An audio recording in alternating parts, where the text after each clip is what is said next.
اور ہم یہ کہہ رہے کہ ہم نبی کے چاہنے والے ہیں. حضرت عبداللہ بن عمر رضی اللہ تعالیٰ عنہ یہ ہے دیکھو سچے عاشق جنہوں نے عشق کیا، محبت کی، ہر سال حج کرتے تھے. اور روایتوں کے اندر آتا ہے، فرمایا کہ عبداللہ بن عمر جیسا اللہ کے نبی حج کرتے تھے ویسے ہی طریقے پہ حج کرتے تھے. جہاں جہاں آپ بیٹھے تھے، جہاں جہاں پر آپ نے قیام کیا، جہاں پر آپ نے نماز کی پڑھی، سارے عمل اسی طریقے سے کرتے تھے، فوراً وہی طریقے سے پورا حج کرتے تھے. آخری زمانے میں تھوڑا سا نابینا ہو گئے تھے، کم دکھائی دیتا تھا. ان کے غلام تھے نافع رضی اللہ تعالیٰ عنہ، ان سے کہتے تھے فلاں جگہ پہ رکنا ہے، فلاں جگہ پہ رکنا ہے، فلاں جگہ پہ نماز پڑھنا ہے، فلاں جگہ پہ کھانا ہے. بولے کیوں؟ بولے رسول صلی اللہ علیہ وسلم اسی طریقے پہ کرے تھے، میں بھی اسی طریقے پہ کروں گا.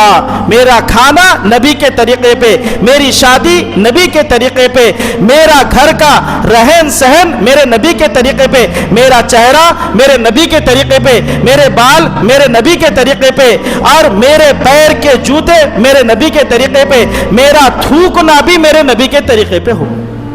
اللہ کے نبی نے پاؤں اٹھانا بتا کے گئے، مسجد میں کون سا پیر رکھے، چپل پہنتے خود پہلے کون سا پیر رکھے، بیت الخلا میں پہلے کون سا پیر رکھے، پیر اٹھانا بتا کر گئے.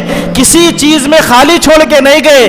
ہم سوچے غیروں کے طریقے پہ ہماری زندگی ہے. اللہ کے نبی کی حدیث ہے المرء مع من احب، فرمایا جو جس سے محبت کریں گے قیامت کے دن حشر اس کے ساتھ ہوں گا. جو جس سے محبت کریں گا حشر قیامت کے دن اس کے ساتھ ہوں گا. میرے دوستو ہم اپنی زندگی کو بدلے. صحابہ نے کر کے بتایا. واپسی میں حضرت نافع رضی اللہ فرماتے، حضرت عبداللہ بن عمر کہہ رہے فلاں جگہ پہ بڑا ٹیلا آئیں گا، ٹیلے کے پاس ہریالی ہوں گی، وہاں پر مجھے روکنا.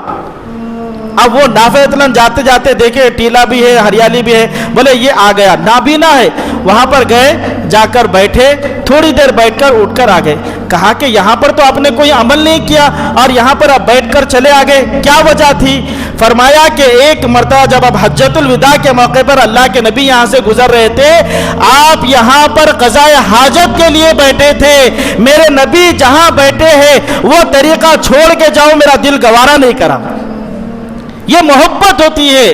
محبت ایسی ہوتی ہے کہ مرتے دم تک بولے نبی کے لیے جان دینے کے لیے حاضر ہے. کیا جان دیں گے؟ آپ کی زندگی کا سب سے بڑا طریقہ اللہ کے دین کی سربلندی ہے. یاد رکھیے سب سے بڑا طریقہ. آپ نے فرمایا کہ دو چیزیں چھوڑ کے جا رہا ہوں، ترکت فیکم امرین لن تضلوا ما تمسکتم بہما کتاب اللہ و سنت نبی او کما قال علیہ الصلوۃ والسلام.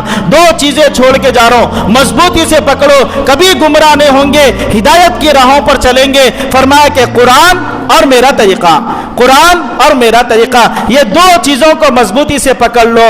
آج ہماری صبح سے لے کے شام تک پورا ہمارا مہینہ، پورا ہمارا سال ذرا غور کرے نبی کے کتنی سنتیں ہیں ہم ذبح کر رہے، چھوڑ رہے. اور ہم یہ بول رہے کہ ہم نبی کے طریقے پہ زندگی گزارنے والے، ہم نبی کے چاہنے والے. سوچے کون سے طریقے ہم چھوڑ رہے.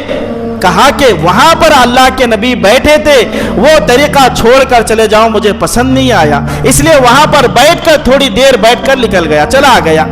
یہ میرے دوستو طریقے کو اختیار کرے. آپ کا ایک طریقے کو نہیں معلوم تو معلوم کرے.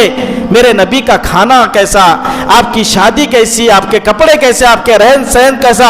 آپ اللہ کے نبی، کیونکہ اللہ فرما رہے قل ان کنتم تحبون اللہ فاتبعونی، اے نبی یہ کہتے ہیں کہ یہ اللہ سے محبت کرتے ہیں. فرمایا کہ ان سے کہہ دو اللہ ان سے محبت جب کریں گا جب یہ نبی کی کامل اتباع کریں گے. کامل اتباع، مکمل اتباع کرے، پوری اتباع کرے. جان دینے کی بات کرے تو جان دینے کے لیے تیار ہو جائے.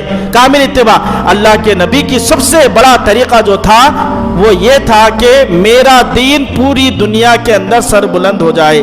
میرا دین ہر مسلمان تک، ہر انسان تک، ہر کچے پکے گھر کے اندر دین میرا داخل ہو جائے. یہ آپ صلی اللہ علیہ وسلم کا طریقہ تھا.